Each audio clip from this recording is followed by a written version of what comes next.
Sekarang cikgu nak menerangkan tentang kepentingan roket dalam bidang sains. Murid-murid, roket bukan sahaja digunakan untuk pergi ke angkasa lepas. Roket sebenarnya sangat penting dalam bidang sains dan teknologi. Pertama sekali, roket digunakan untuk menghantar satelit dan teleskop ke orbit. Kedua, roket membantu menyediakan maklumat tentang planet, bintang dan juga galaksi. Teleskop angkasa seperti Hubble dihantar menggunakan roket. Dari situ, saintis dapat melihat lebih jauh ke alam semesta. Yang ketiga, roket sangat penting kerana ia sangat membantu saintis memahami alam semesta. Dengan roket ini, manusia boleh hantar misi ke bulan, Marikh dan planet lain untuk mengkaji apa yang ada di sana. Seterusnya, kepentingan roket dalam bidang komunikasi.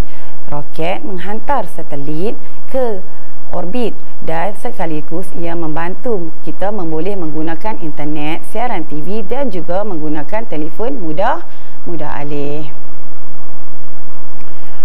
Kepentingan yang seterusnya adalah roket digunakan dalam bidang pertahanan. Roket digunakan untuk membuat pemantauan dalam kawasan yang strategik melalui satelit.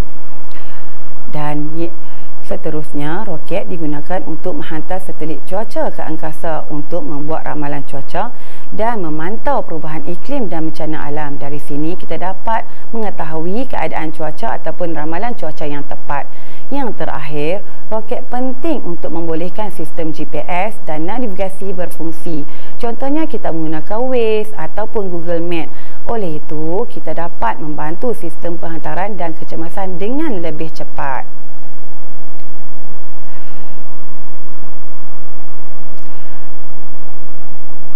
Sebagai kesimpulannya, roket memainkan peranan penting dalam penerokaan angkasa. Ia melibatkan sistem prinsip fizik dan kejuruteraan dan ia juga membantu dalam pelbagai bidang termasuklah bidang komunikasi, penyelidikan dan juga pertahanan. Okey, murid-murid semua, sebelum cikgu menamatkan pembelajaran pada hari ini, cikgu ingin memberi 3 soalan kepada pelajar. Okey, sekarang cikgu bacakan soalannya. Apabila bahan api di dalam roket terbakar, gas yang panas dibebaskan pada kelajuan yang tinggi melalui bahagian bawah roket tersebut.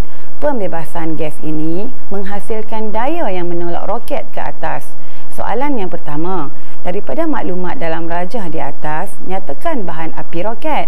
Soalan yang kedua, roket perlu membawa bekalan oksigen sendiri. Berikan sebab kenapa dia kena bawa oksigennya sendiri. Yang ketiga, di manakah bahan api dibakar di dalam roket? Okey, murid-murid dapat jawab tak? Okey, sekarang cikgu berikan jawapan kepada pelajar. Untuk jawapan yang pertama adalah hidrogen cecair dan jawapan yang kedua, kenapa kita kena roket perlu membawa oksigennya? Kerana tiada oksigen di angkasa lepas. Dan yang terakhir, di manakah dia akan dibakar? Dia akan dibakar di dalam kebuk pembakaran. Okey pelajar, cikgu harap pelajar semua dapat membuat ulang kaji supaya lebih memahami tajuk ini. Cikgu akan meneruskan belajar kita pada di hari lain yang masa. Okey, setakat itu sahaja. Cikgu harap pelajar dapat faham apa yang cikgu ajar pada hari ini. Sekian, terima kasih.